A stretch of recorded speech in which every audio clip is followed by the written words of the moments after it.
우리가 읽었습니다. 우리가 5계명부터 이제 다음 주 10계명까지가 언약의 두 번째 돌판이다라고 하죠. 첫 번째 돌판은 하나님을 향한 하나님 사랑, 두 번째 돌판은 5에서 10계명까지가 이웃 사랑 이렇게 되어 있습니다. 근데 하이델베르크 요리 문답책 쭉 보면서 여러분들 어떠실지 모르겠는데 요리 문답, 교리 문답이죠. 근데 이제 야 이게 진짜 교리다라는 생각을 제가 합니다. 뭐냐면 교리는 물론 이제 지적인 것, 지식적인 측면이 분명히 있습니다. 그 구조나 풀어가는 방식이 철학도 사용하고 지식을 많이 사용해요. 그런데 정말 진정한 교리, 참된 교리는 우리의 삶을 바꾸어 나가는 삶의 규범입니다. 근데 이제 5계명부터 우리가 쭉 살펴봤던 이 하이델베르크 요리 문답은 정말로 그 단순히 어떤 교리적인 측면, 지식으로 끝나는 게 아니라 오늘 여러분 읽어보신 대로 정말로 우리 삶의 하나하나를 이렇게 짚어내고 있는 것을 볼 수가 있어요. 그러니까 정말 참된 실천이요, 정말 참된 기독교인의 윤리라고 말할 수가 있겠죠. 특히 이제 이 9계명, 이 112문은 제가 준비하면서도 야 정말 그냥 읽기만 해도 되겠구나라는 생각을 좀 많이 했었습니다. 예. 그래서 오늘은 그냥 읽는 거예요. 예. 신자의 삶, 이제 우리 9계명이 뭐죠? 9계명? 제 9는 뭡니까? 이선호 제 9는? 예, 그렇죠. 여러분 다 아시죠? 예, 여러분 다 외우잖아요. 그죠? 10계명 못 외우는 사람 없잖아요. 아, 예. 한 명이네요. 예. 예. 자, 9계명, 내 이웃에 대하여 거짓 증거 하지 말라입니다.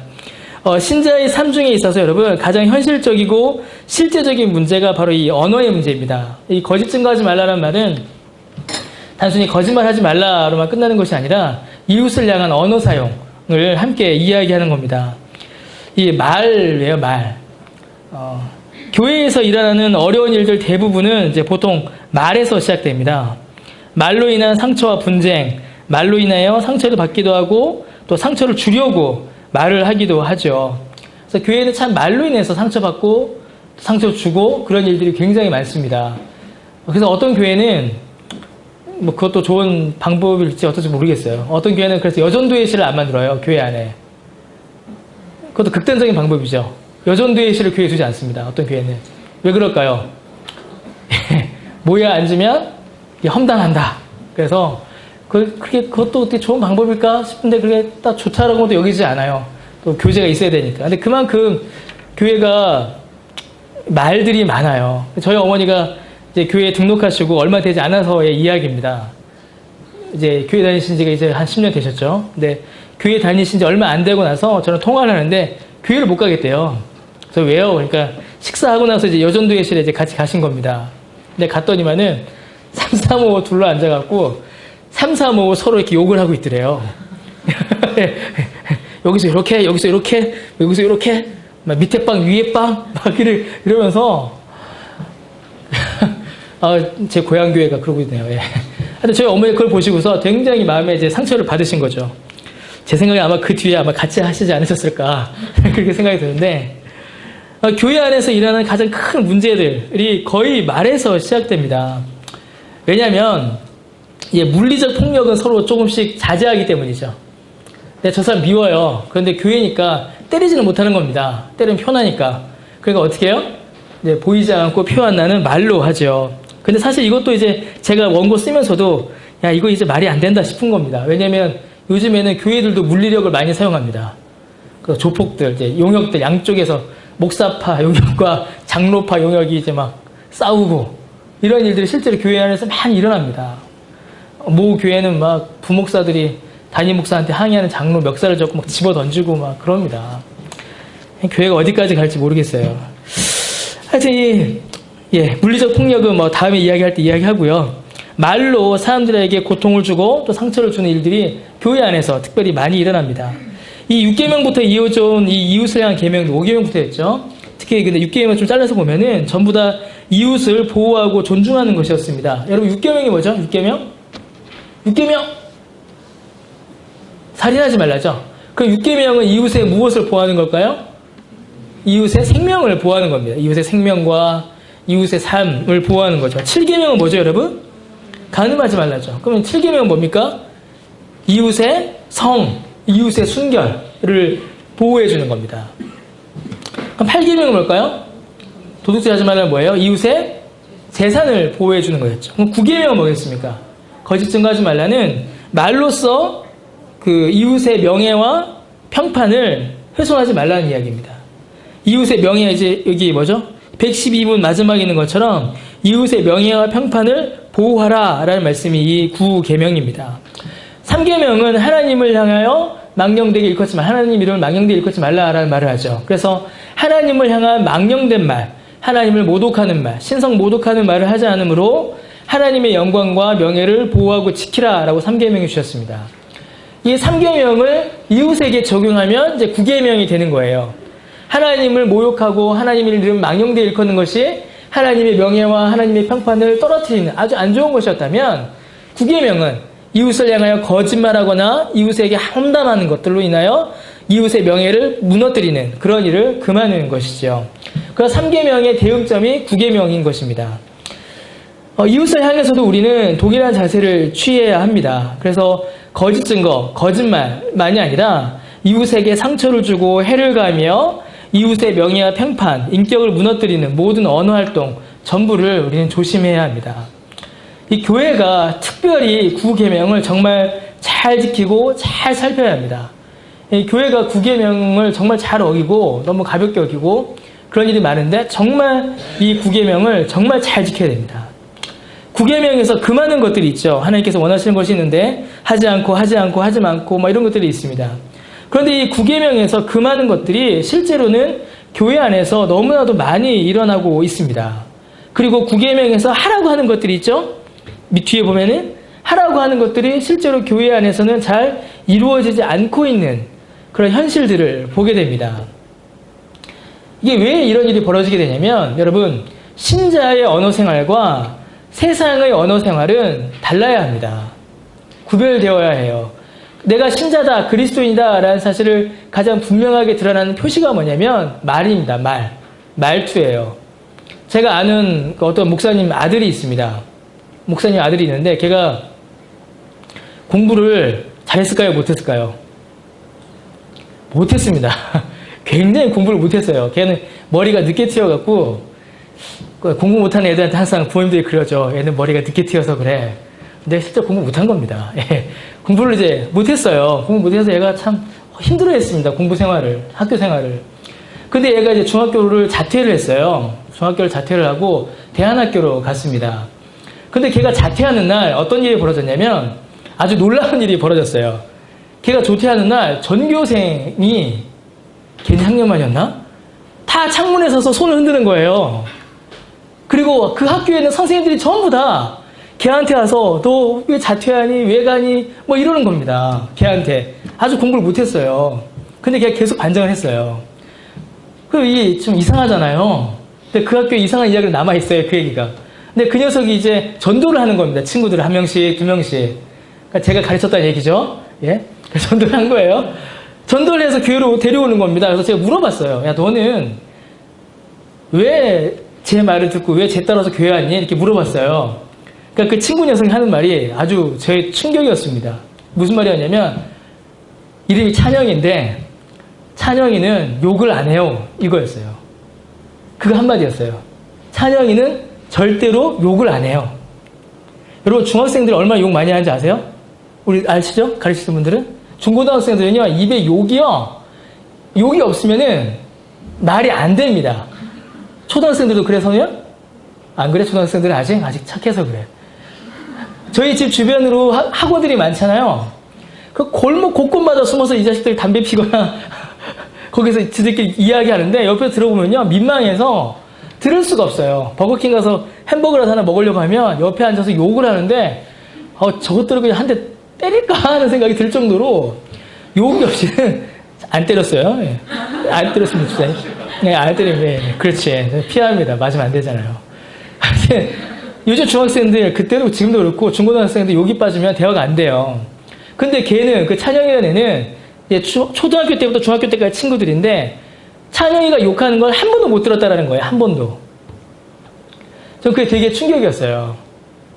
아, 걔 공부도 못하고 또 뭐 집이 부자도 아니고 그런데 친구들이 인정하고 선생님들이 걔를 인정하는 겁니다.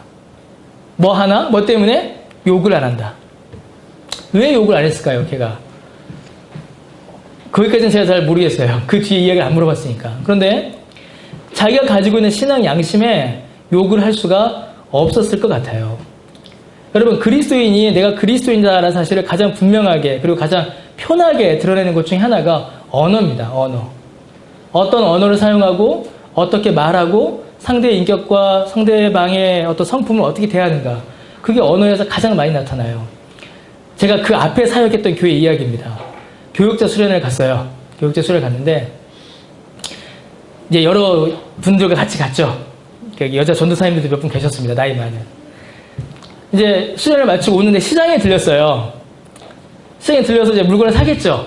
그럼 어떤 일이 벌어질까요? 물건을 사면은 흥정일을 하죠. 깎아야죠. 깎아야지 마시죠. 그런데 도가 지나치는 겁니다. 10,000원짜리를 얼마에 달라고 할까요? 이분들이 5,000원을 부르는 거예요. 그러면서 뭐라고 말할까요? 아이고 전도사님, 목사님, 권사님 이거 5,000원도 비싸 이러면서 아줌마 앞에서 물건 팔고 있는 분 앞에서 이건 물건도 안 좋아 이것도 비싸 이러면서 계속 뭐 험담을 늘어놓는 거예요. 그 물건 앞에서. 근데 이런 이야기는 여러분 시장 가거나 이런 데서 많이 볼 수 있는 일들입니다. 우리의 말은 단순히 우리의 말이 아니라 세상 사람들도 말은 그 사람이 인격이다라고 말하죠. 그런데 그리스도인의 말은 그리스도인의 인격이 아니라 그게 문제가 아니라 그리스도를 드러냅니다. 그리스도. 예수님을 드러내요. 우리가 욕을 한다. 아주 그거는 조심스러워져야 합니다. 신자의 언어 생활은 세상의 언어 생활과 달라야 합니다. 그런데 이제 어떤 일이 자꾸 벌어지냐면 세상에서의 언어 생활이 교회 안으로 자꾸 그대로 들어옵니다. 그래서 세상에서 하는 말들, 세상의 그 문화, 특히 언어 문화, 언어 생활이 교회 안으로 그대로 들어와요. 그래서 교회 안에 교회의 언어 문화, 신앙의 언어 문화가 만들어지지 않고 교회가 세상의 말버릇을 그대로 가지고 들어오는 겁니다. 제가 지금 이제 어떤 가식, 어떤 외식을 말하는 게 아니에요. 실제로는 하나도 안 반가우면서 아이고 형제님, 자매님 이러면서 막 안아주고 이런 가식, 외식 아닌 사람도 물론 있겠지만 제가 그걸 말하는 게 아닙니다. 신자가 믿음의 형제 자매를 대할 때에는 기본적인 교양과 품위가 있어야 합니다. 외식과 가식을 제가 이야기하는 것이 아니에요. 세상이 말하는 자신의 인격의 고매함을 나타내는 것이 아니라 하나님께서 우리에게 베풀어 주신 은혜의 감사함으로 이웃을 대해야 합니다. 모든 피조물 중에 언어를 가지고 있는 존재는 인간밖에 없죠. 인간 외에는 언어를 가지고 있지 않습니다. 그래서 여러분 이 언어, 말은 하나님께서 그 백성을 대하실 때에 가장 많이 사용하시는 것이고 절대적으로 사용하시는 도구가 언어입니다. 그래서 어떻게 해요? 하나님께서 사람에게 말씀하시죠. 심지어 요한복음에 보니까 뭐라고 되어 있어요? 말씀이 육신이 되어 우리 가운데 오셨다라고 되어 있고 예수님도 말씀하셨고 우리도 어떻게 해요? 기도로 하나님 앞에 이야기하고 하나님께서 우리에게 주신 은혜의 방편이 2개인데 하나가 뭐죠? 말씀. 다른 하나가 뭐죠? 성례. 여기 집사님 정확히 아시네요. 말씀입니다. 말씀. 말씀이 굉장히 중요해요. 언어가 그래서 그만큼 중요합니다. 그래서 여러분 사람이 말을 한다라는 것은 사람이 하나님의 형상이라는 가장 분명한 증거 중에 하나입니다. 동물도 뭐 의사소통하지 않습니까? 라고 이야기하는데 동물의 의사소통과 사람의 언어는 다릅니다. 질적으로 달라요. 그러므로 언어를 통해서 극단적인 2가지가 드러나게 됩니다. 극단적인 2가지가 드러나요. 첫 번째는 긍정적인 측면이 드러납니다. 사람의 언어를 통하여서 뭘까요? 사람이 하나님의 형상이다라는 점이 우리의 말, 우리 언어를 통해서 가장 분명히 드러납니다. 어떤 경우일까요? 우리가 어떤 말을 해요? 위로의 말을 하죠. 위로의 말. 사랑의 말을 합니다. 신실한 약속을 하고 격려를 해요. 가장 그 절정이 뭘까요, 여러분? 하나님의 복음, 그리스도의 복음을 우리의 말을 통하여서 드러낸다는 겁니다. 그래서 우리의 말이 선용될 때, 우리의 언어 생활이 정말로 잘 나타날 때는 정말로 우리가 하나님의 형상이고 우리를 통하여서 하나님의 은혜가 드러납니다. 근데 반대로 우리의 언어가 잘못되면, 우리의 언어 사용이 잘못되면 어떻게 될까요? 인간이 타락한 존재라는 사실이 여실히 드러납니다. 언어를 통해서 가장 잘 드러나요. 어떤 일이 벌어져요? 말로 사람을 어떻게 해요? 죽입니다. 말로 사람을 죽여요. 사람이 이제 제가 이제 지금까지 한 3, 4년 사역하면서 교회 잘 다니다가 교회 안 오는 분들이 가끔 생겨요. 그럼 이제 신방을 하겠죠. 교회 왜 안 오십니까? 그럼 얘기 안 해요? 아니에요. 뭐 그냥 우리 돌리다가 저는 이제 좀 약간 이렇게 직설적으로 좀 물어보는 게 있거든요. 누굽니까? 이렇게 물어봐요, 저는. 누구예요? 이렇게 물어봅니다. 그냥 이게 이미 뭐 오죠. 이유가 있거든요. 누구예요? 네, 바로 물어봅니다. 사람이 교회의 어떤 큰 상처나 큰 어떤 문제 때문에 교회를 오지 않고 신앙을 포기하는 데 있지만 그것보다 훨씬 더 많은 경우에는 옆에 사람이 나에게 던진 악한 말 때문에 그 말로 인한 상처 때문에 신앙을 포기하고 교회를 나오지 않는 경우가 여러분 엄청 많습니다. 그걸 가지고서 그 사람들의 믿음이 연약해서 그래. 아이고 그것도 못 견뎌. 이렇게 말하면 안 돼요. 그건 절대 그렇게 말하면 안 됩니다. 때리는 사람이 야 괜찮아. 안 되죠. 맞은 사람이 그래 나 참아볼게 이러는 거지. 때린 사람이 야 이것도 못 참아? 그러면 안 되는 건 똑같은 겁니다. 신자의 언어 생활은 분명히 달라야 돼요. 교회의 언어 생활은 세상과 구별되어야 하고 이전의 삶, 구원받기 이전의 삶과도 분명히 달라야만 합니다. 과연 이제 우리 언어 생활이 어떤가 한번 잘 살펴봐야겠죠. 그래서 제가 우리 그 서리 집사님들, 나중에 여러분들 중에서도 서리 집사가 다 되실 건데, 서리 집사님들 되실 때 제가 두 가지를 제가 조건으로 걸었어요. 두 가지, 서리 집사님들 할 때 딱 두 가지는 분명히 지키셔야 합니다라고 얘기했죠. 첫 번째가 뭐였어요? 서리 집사는 이제 앞으로 대답도 안 하세요, 서리 집사님들? 지각 없다. 서리 집사에게 지각은 없다. 제가 그거 하나였고, 두 번째가 뭐였죠? 심한 농담 하지 마라. 아니야, 이렇게 한 거 아니에요. 이렇게 여기 아니에요. 아닙니다. 교회 안에서 심한 농담 하지 마라. 근데 아직 우리 여기 심한 농담 아니에요. 여기는 아니에요. 좋은 농담이에요. 네. 뭐 굉장히 말이 잘못 나가는데, 그러니까 되게 좀 미안해서 그러는데 이게 녹음을 하기 박철호 집사님 때문에 그런 거 아닙니다. 이거 더 이상해지는데 지금 그거 아니에요. 다시 한번 돌아옵시다. 돌아와서. 괜히 말했나? 이상해지는데 하여튼 그렇습니다. 교회 안에서는 그 언어 생활이 바뀌어야 돼요. 자, 그럼 어떤 언어를 피해야 되는가? 어떤 언어를 우리가 사용하지 말아야 되는가? 내가 말하는 목적과 의도가 무엇인가를 점검해 봐야 합니다.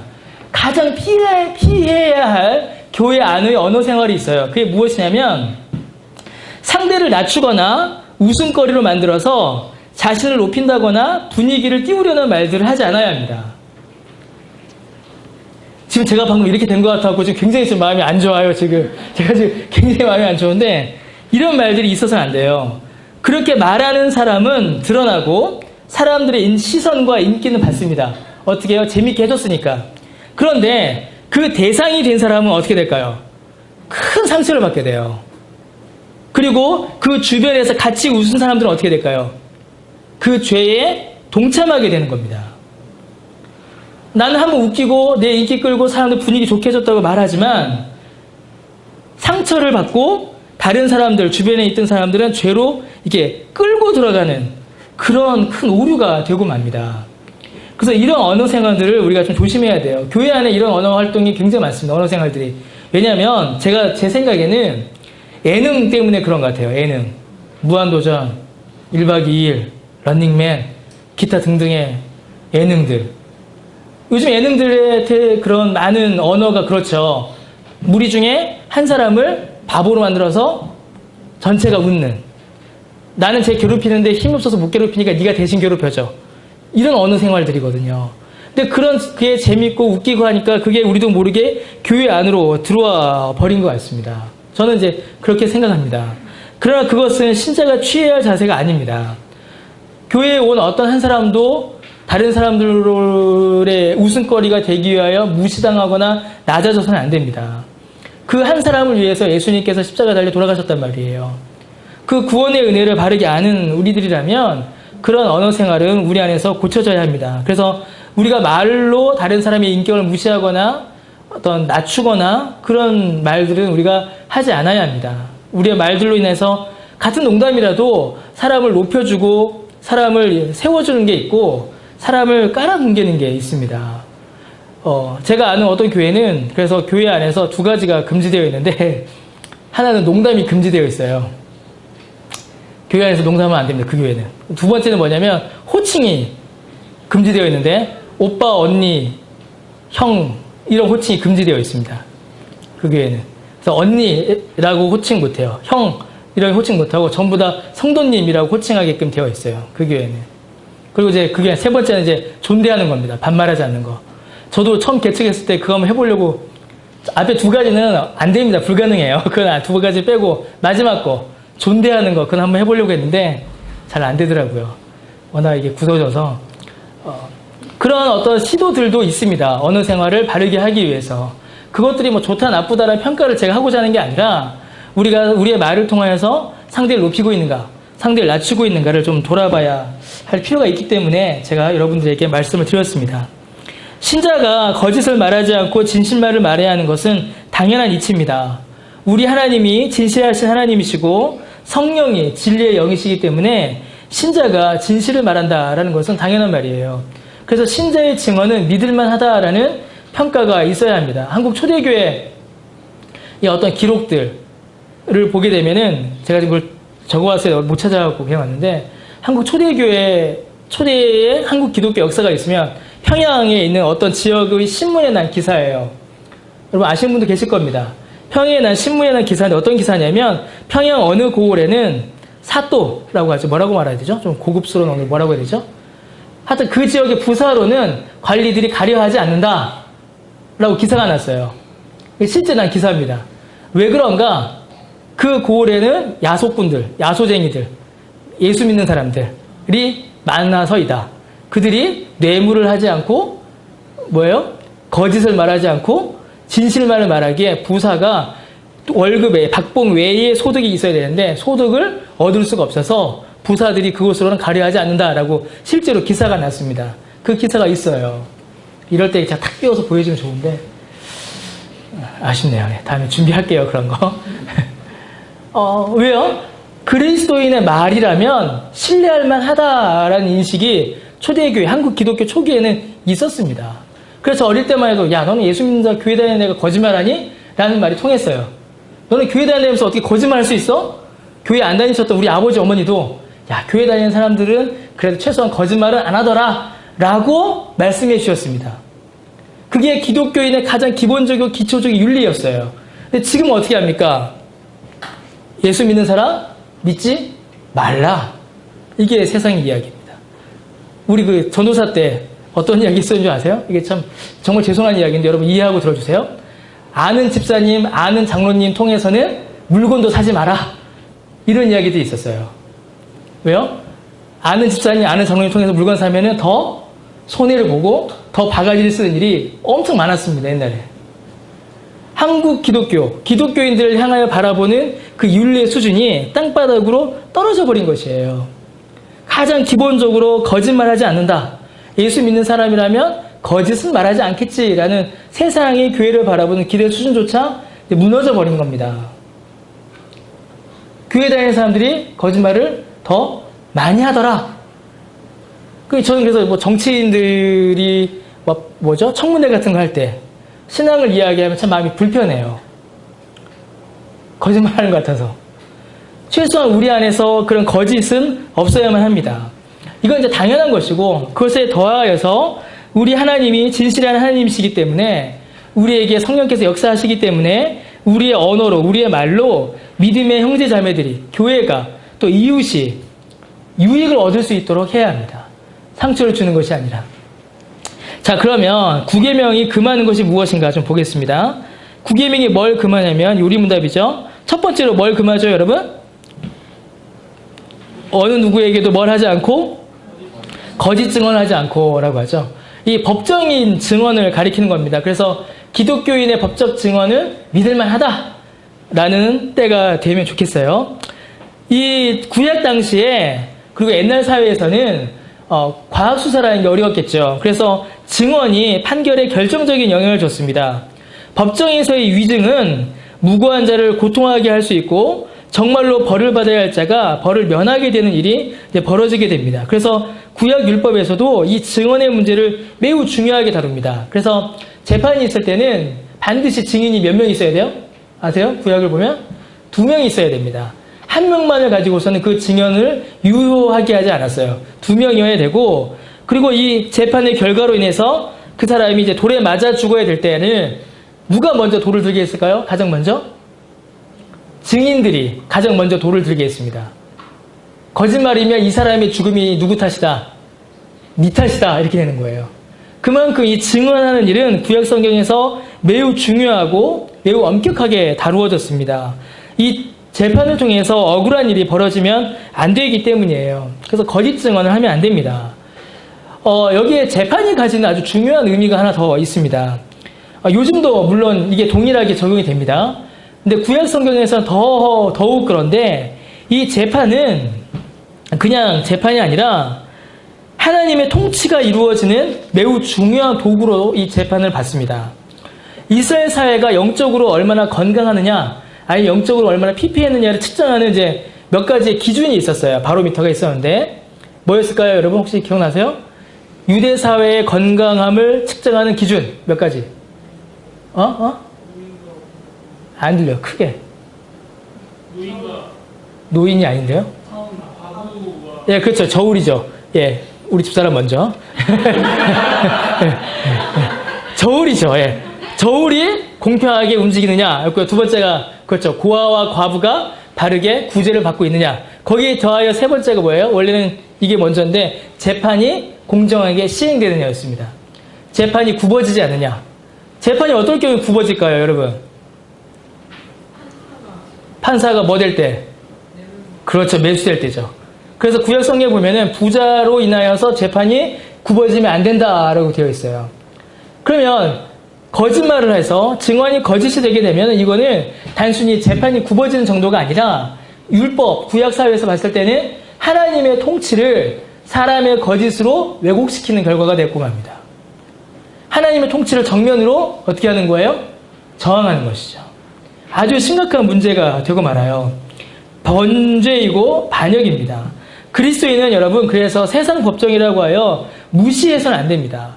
아주 이런 말을 아주 뻔뻔하게 하시는 분들이 계세요. 기독교인은 성경의 법을 따르고 성경의 재판을 받지 세상의 재판을 받는 게 아니다 라고 말하시는 분이 계신데 틀린 말입니다. 왜요? 세상의 법정은 누가 만드셨습니까? 세상의 법정도 하나님이 만드신 겁니다. 세상의 법도 세상의 질서를 유지하기 위해서 세상의 법과 민법, 형법 이런 법들 세상의 판사들을 사단이 세운 게 아니에요. 하나님께서 이 세상을 통치하시기 위한 도구로 두신 겁니다. 그러므로 신자는 그리스도인은 더욱더 진실을 이야기하고 법정에서나 법 앞에서 하나님 앞에 진실을 이야기할 수 있어야 합니다. 자, 두 번째로 뭘 하지 않죠? 다른 사람의 말을 뭐 하지 않는다? 왜곡하지 않아야 합니다. 여러분 보고 계시죠? 하지 않은 말을 했다고 하거나 한 말을 비틀어서 전달하는 것, 그것은 아주 잘못된 겁니다. 왜냐하면 그 사람을 향한 다른 사람들의 평가를 왜곡할 수 있기 때문입니다. 하나님의 자녀로서의 존엄과 인격을 훼손하게 되는 것이에요. 그나가 제 욕을 안 했는데 승재가 어느 날 저한테 와서 그나가 목사님 욕하고 다니던데요? 이러면 제가 그나를 좋아하겠습니까? 싫어하겠습니까? 싫어하죠. 그렇죠. 하나님 앞에서 사람과의 화목이 하나님과의 화목과 사람과의 화목을 깨는 일이 되고 맙니다. 다른 사람의 말을 왜곡하는 것, 이런 일이 절대 있어서는 안 되겠습니다. 세 번째로 뭘 하면 안 돼요? 뒤에서 헐뜯거나 중상하지 않는 거, 중상모략하지 않는 거. 뭐죠 이게? 쉽게 이야기하면 뭐 안 하는 거예요? 뒷담화라는 거, 뒷담화. 여러분 뒷담화를 영어로 쓰면 뭔지 아세요? 영어 단어가 뒷담화? 네, 백바이팅. 등을 깨무는 거, 뒤에서 무는 거라고 해요. 그러니까 아주 적절한 저는 영어 단어라고 생각합니다. 뒷담화는 하면 안 됩니다. 그래서 제가 예전에 한 이야기인데 칭찬은 어디서 해야 될까요? 뒤에서. 험담은? 험담은 앞에서. 예. 험담은 앞에서, 칭찬은 뒤에서. 이렇게 해야 됩니다. 그래서 제 험담은 제 앞에서 해주세요. 아침에 오늘 좋았어요. 아침에 아주 좋았어요. 험담은 앞에서, 칭찬은 어디에서? 뒤에서. 그 박윤선 목사님이라고 계십니다. 제가 이제 설교 때 자주 인용했었는데 합신교단의 스승이시죠. 박윤선 목사님의 좌우명이 뭐였냐면 임석하지 않은 자의 말을 하지 말라였습니다. 이 자리에 없는 사람, 이 자리에 함께하지 않은 사람의 말은 하지 말라. 이게 박윤선 목사님의 좌우명이었다라고 합니다. 그래서 여러분, 자리에 없는 사람을 험담하거나 특별히 그 뒤에서 헐뜯고 중상하는 어떤 증오의 말을 주고받는 일은 사실은 피해야 합니다. 특별히 중상모략하여 내가 모르는 채로 나를 향한 어떤 악한 일들이, 공격이 이루어지고 있는 일이 일어나서는 안 됩니다, 여러분. 그래서 하고 싶은 말이 있으면 어디서 하시라고요? 앞에서 하십시오, 앞에서. 그래서 앞에서 할 용기가 안 난다, 그럼 어떻게 해야 될까요, 여러분? 우리 교회 이야기입니다. 앞에서 정말 저희 인간한테 이 얘기를 해주고 싶은데 못하겠다. 그럼 누구한테 얘기하시면 될까요? 누구한테요? 그렇죠. 그때 저한테 하시면 됩니다. 그거 듣고 전달하라고 있는 사람이 목사예요. 그러니까 여러분, 정말로 말을 하고 싶을 때는 앞에서 하시거나 할 용기가 없으면 기도하시거나 그래도 정말로 해야 될 때는 저한테 말씀하시면 됩니다. 저는 중간에서 그것을 말할 수 있는 사람이에요. 나중에 우리가 교회에 장로님이 세워지신다면 그 장로님을 통하여서도 할 수가 있겠죠. 그래서 이웃을 사랑하는 마음에 행하는 권면은 우리가 행할 수 있어야만 합니다. 그러나 단순히 그것이 뒷담화가 되거나 헐뜯는 일이 되어서는 안 되겠습니다. 네 번째로 뭐가 있어요? 말을 다 듣지 않고 어떻게 하는 것? 성급히 정죄하는 것. 이것도 우리가 금해야 합니다. 사람의 말을 끝까지 다 들어주는 일은 매우 중요합니다. 일의 전후 사정을 다 살펴서 결정하고 판단해야 합니다. 그러니까 저도 이런 실수를 이제 가끔 합니다. 특별히 이제 자녀 양육할 때 이런 실수를 좀 하게 돼요. 이건 나쁜 얘기 아니니까. 막 마음에 안 들거든요. 방 밖에서 봅니다. 그럼 컴퓨터를 이렇게 막 보고 있어요. 그러면 뭐야, 이놈이 또 나쁜 거 유튜브 보고 있는구나 해서 화를 버럭 내요. 너 뭐해? 하고 컴퓨터 딱 보면 영어 숙제, 영어 학원을 하고 있는 겁니다. 그리고 막 땀이 쫙 나요. 땀이, 그래, 열심히 해라. 이런 말도 안 나와요. 그냥, Alt F4 여기, Alt 탭 이런 거 하는 것 같아요. 네, 아직까지 그렇게 그거는 모르는 것 같은데, 네. 알아? 저는? Alt 탭, Alt F4 알아? 아는구나. 예. 원래 힘드네요, 오늘 오후가. 예. 다시 돌아와서 그 말을 끝까지 들어줘야 합니다. 그래서 일의 전후 사정을 다 살펴서 결정하고 판단해야 합니다. 그래서 특별히 안 좋은 이야기가 있을 때는 화내고 먼저 반응하기보다는 끝까지 들어주는 일이 중요합니다. 특별히 두 사람이 갈등하는 경우에는 이게 더 필요합니다. 한쪽의 말만 듣고 판단해서는 안 됩니다. 항상 양쪽의 말을 다 듣고 판단하는 일이 필요합니다. 저도 이제 사실 이런 실수를 좀 합니다. 저도 이제 목사라 보니까 목사의 어떤 버릇과 같은 병일 수도 있고 버릇일 수도 있는데 뭐냐면 대화하는 상대의 이야기를 호응해주는, 아 그랬구나, 그랬지, 야 힘들었겠다, 뭐라고, 그 나쁜 놈이 내가 때려버릴까? 뭐 이런 이야기를 막 해요. 근데 항상 그 반대쪽의 말도 들어봐야 합니다. 양쪽의 말을 다 듣고 그 안에서 판단하고 그 안에서 이야기할 수 있도록 우리가 해야겠죠. 그래서 성급히 정죄하는 것, 말을 끊고 성급히 판단하는 것들 우리가 또한 피해야 합니다. 다섯 번째로 뭐가 있죠, 여러분? 이게 네 번째에서 이어지는 겁니다. 다섯 번째가 다른 사람이 성급히 정죄하는 데에 참여를 하면은 안 됩니다. 이게 뭐예요? 자, 말을 다 듣지 않으면 성급하게 정죄합니다. 성급한 정죄는 어떻게 될까요? 소문이 되어 퍼져나가게 됩니다. 근데 여러분, 이 소문은 늘 더 재밌고 자극적이고 강렬합니다. 항상 부풀려지고 과장돼요. 그래서 요거 하나 던졌는데 이 말이 부풀려져서 어떻게 돼요? 이수환 목사님이 강당에서 컵을 집어 던졌더라. 뭐 이렇게 되는 겁니다. 항상 말은 부풀려지고 항상 그것이 자극적으로 변질됩니다. 말을 다 듣지 않고 상황을 다 판단하지 않고 정죄하는 일에 우리가 쉽게 참여하지 말아야만 합니다. 쉽게 동참하지 말아야 하겠죠.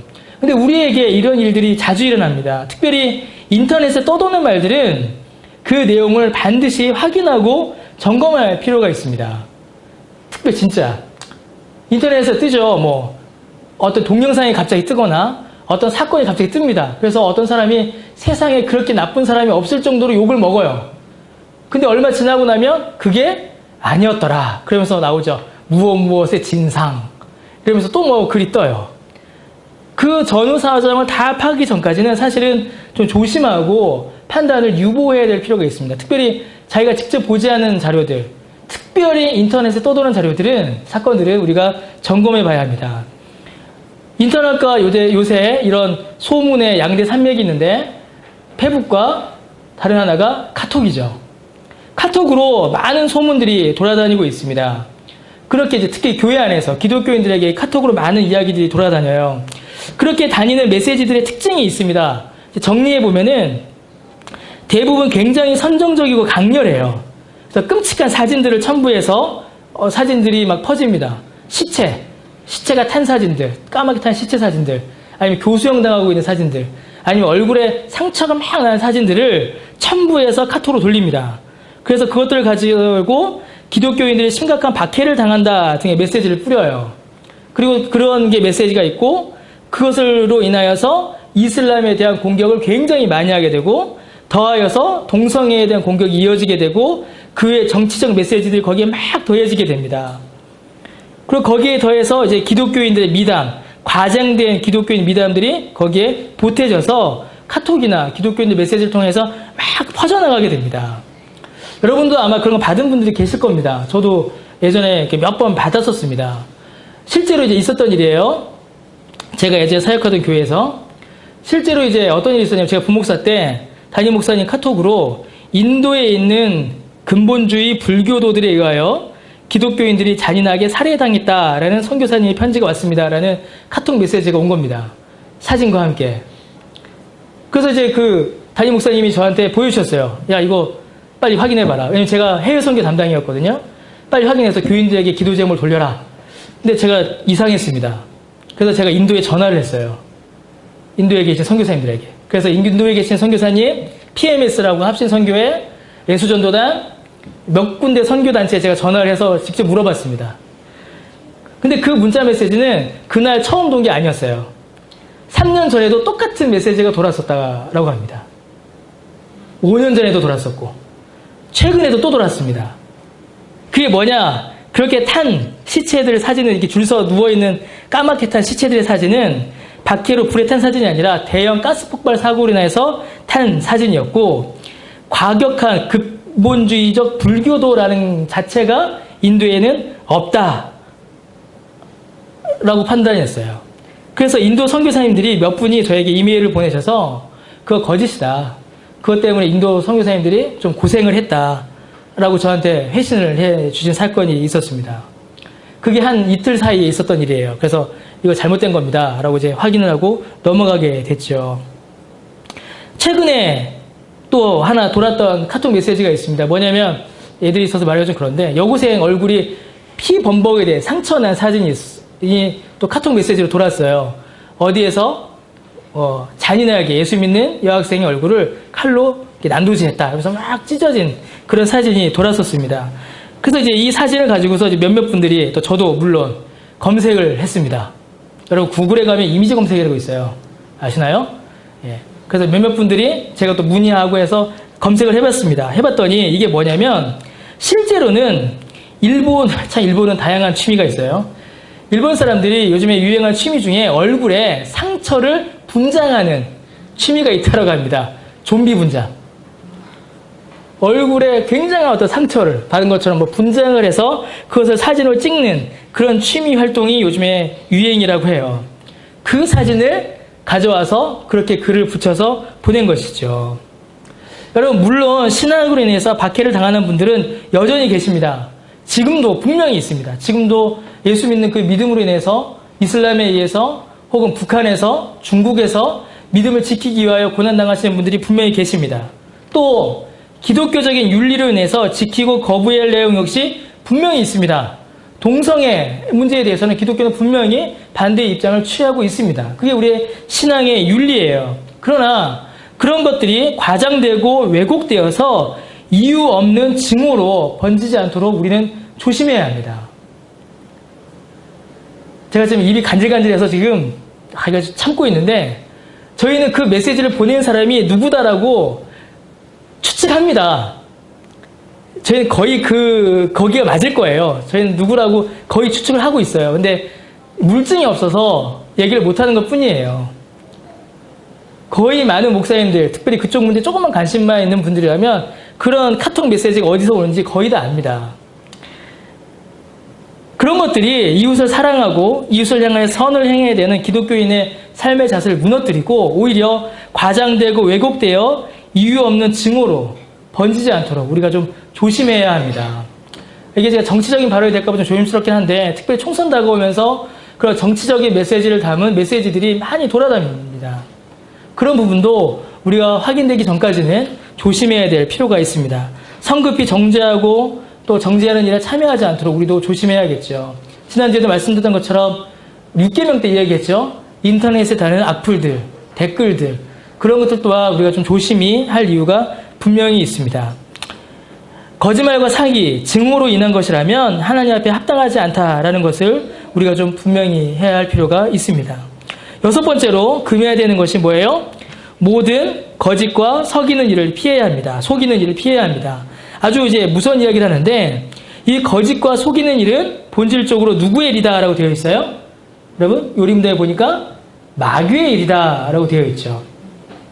왜냐하면 이 거짓은 마귀의 성격이고 마귀의 일이기 때문에 그렇습니다. 마귀는 속이는 영이에요. 그러나 성령님은 진리의 영이십니다. 우리 안에 일어나는 이 거짓과 속이는 일을 우리가 분명히 피해야 하겠습니다. 행하라라고 명령하는 게 있으세요? 첫 번째로 뭘 행해야 되죠? 법정에서나 기타 다른 경우에도 나는 진리를 사랑하고 정직하게 진실을 말하고 고백해야 한다라고 이야기합니다. 진리를 사랑하고 정직하게 진실을 말하고 고백하는 일을 우리가 행해야 합니다. 그래서 아까도 말씀드렸던 것처럼 최소한 그리스도인의 말이라면 어떻게 돼요? 믿을 수 있어야 합니다. 그리스도인이 운영하는 식당이라면 정량을 주는구나 라고 믿을 수 있어야 해요. 그리스도인이 운영하는 가게라고 한다면 정직한 물건이구나 라고 우리가 믿을 수 있어야 합니다. 예수 믿는 기업입니다. 우리는 예수님을 믿습니다. 혹은 주일은 쉽니다. 라고 기독교의 성격을 드러내는 많은 회사들이 있습니다. 그런 기업들이 물론 선하게 좋은 영향력을 끼치는 기업들도 있어요. 분명히 있습니다. 그러나 어떤 회사, 어떤 기업은 그것을 앞에 달고 있지만 거짓과 비리로 오히려 사람들을 어렵게 할 때가 또 있습니다. 그래서 그리스도인은 진리를 말해야 하고 그것이 하나님의 자녀된 삶이다라는 것을 우리가 기억해야겠습니다. 한국 교회의 윤리적 붕괴는 거짓말에서 왔어요. 목사가, 장로가, 그리스도인들이 거짓말하기 때문에 그렇습니다. 우리 조금 길어졌는데 우리 1주년 때 우리 여기 다큐멘터리 영화 하나 봤죠? 기억나시나요? 본 분도 계시고 안 본 분도 계실 텐데 우리가 예배한 지 1주년 되는 날 우리가 그냥 딴 거 안 하고 여기서 다큐멘터리 하나 봤습니다. 뭐 봤죠? 한번 더 봐야겠네요. 제자 옥하눔을 봤죠. 그 옥하눔을 보면서 제가 그 중간에 아주 제 마음에 비수처럼 남아서 진짜 금강석으로 새긴 뼈에 새긴 그 말이 있어요. 뭐가 냐면 옥하눔 목사님이 뭐라고 하시냐면 한국교회 타락은 전부 다 교역자 탓이다. 교역자가 돈을 사랑하지 않는데 교인들이 돈을 사랑하겠느냐. 교역자가 거짓말을 무서워서 벌벌 떠는데 교인들이 거짓말을 쉽게 하겠느냐. 교역자가 간음의 죄에 대해서 그렇게 엄히 무서워하는데 교인들이 따라하겠느냐. 그 말씀을 막 옥하눔 목사님 하시는 있었어요. 저는 그게 제 안에 참 많이 남아 있습니다. 그리스도인이 진리를 사랑하고 정직하게 진실을 말하는 것은 중요한 게 아니라 그게 우리의 정체성입니다. 사실은. 특별히 진리의 문제에 있어서 더 그렇죠. 성경적 진리를 지키는 일에 있어서 우리는 더욱더 좀 명백하게 분명히 서 있어야 됩니다. 두 번째로 해야 될 게 뭐예요? 이웃의 명예와 평판을 보호하고 높여야 합니다. 그래서 우리의 언어는 이웃을 깎아내리는 말이 아니라 이웃을 높이는 말들을 해야 됩니다. 가식, 외식이 아니라 이웃을 사랑하고 아끼고 칭찬하는 말들을 해야 합니다. 최소한 나로 인하여서 내 말로 인하여서 이웃이 오해를 당하거나 해를 당하게 해서는 안 됩니다. 특히나 제가 아까 초대에 말씀드렸던 것처럼 상대를 무시하고 낮춰서 자신이 무엇인가를 얻으려는 말은 우리가 하지 않아야 합니다. 그래서 오히려 우리 언어를 통해서 상대를 높여주는 일들이 있어야겠죠. 사람을 높이는 말들이 있어야 하고 그것으로 인해서 서로가 높임을 받아야 합니다. 여러분들 어떠세요? 여러분들 서로 그런 얘기 합니까? 높여주는 말? 어떠세요? 대놓고는 안 하죠? 예. 합니까? 네. 저는 이제 가끔 듣습니다. 가끔 들어요. 뭐라고 하냐면, 교회에서는 이렇게 뭐, 대놓고 얘기 안 하죠. 대놓고. 참, 당신 착합니다. 얘기 안 하잖아요. 근데, 뒤에 와서 저한테는 몰래 뭐 그런 얘기 합니다. 가끔 이야기하면은, 아, 그 사람 참 노력하는 것 같아요. 그 사람 참, 좋은 일을 많이 해요. 그 사람 참 착해요. 뭐 이런 얘기를 합니다. 여러분들이 안 하는 것 같지만. 예. 그래서 그런 언어 생활들, 그런 표현들이 우리 안에 더 좀 있는 게 좋을 것 같습니다. 좋습니다. 무조건 사람에게 아부하는 것을 말하는 게 아닙니다. 사람을 존중하고 높이는 일은 하나님께서 우리에게 베푸신 은혜에 대한 확인이요, 감사요, 사람을 높임으로 말미암아 우리에게 베푸신 하나님의 은혜를 다시 한번 깨닫게 되는 것입니다. 겸손과 사랑의 높임이 우리의 언어 생활을 좀 채울 수 있도록 그렇게 좀 우리가 노력하고 애쓰는. 그래서 정말 우리 교회는 말로 상처받는 일이 좀 없을 수는 없겠죠. 우리가 완전하지가 않으니까. 없을 수는 없을 겁니다. 그러나 정말 최소한 말로 인해 상처받는 일보다는 말로 인해서 서로 높임을 받고 격려받는 일들이 좀 더 많았으면 좋겠다 싶습니다. 그래서 예, 길어질까봐 이제 그만하죠. 예. 그래서 여러분들 언어 생활, 우리 모두 언어 생활이 하나님 기뻐하시는 그 언어 생활로 이루어지게 되기를 바랍니다. 기도하겠습니다.